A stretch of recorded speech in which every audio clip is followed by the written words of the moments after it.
Corona ভাইরাসের সঙ্গে বেশ মিল রয়েছে এমন একটি নতুন ভাইরাসের সন্ধান মিলেছে চীনে, যা প্রাণী থেকে ছড়াতে পারে মানুষের মধ্যে। নতুন করে শঙ্কা তৈরি হয়েছে 2 বছর আগে শেষ হওয়া কোভিডের পর হয়তো আরেকটি মহামারীর কবলে পড়তে পারে বিশ্ব।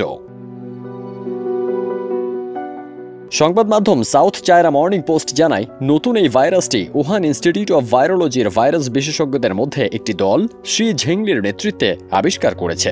নতুন এই ভাইরাসের নাম HKU5CoV2। ঝেংলি তার সারা জীবন করোনা ভাইরাস নিয়ে কাজ করার জন্য সম্মানসূচক ব্যাট ওয়াম্যান নামে পরিচিতি পেয়েছেন।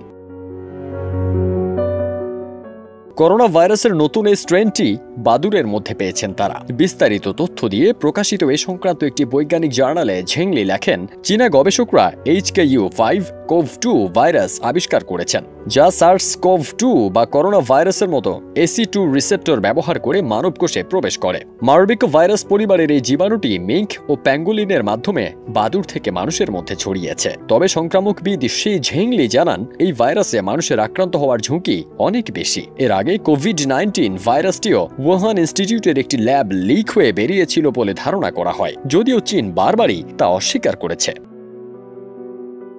ফারদিন সানি, দেশ রূপান্তর।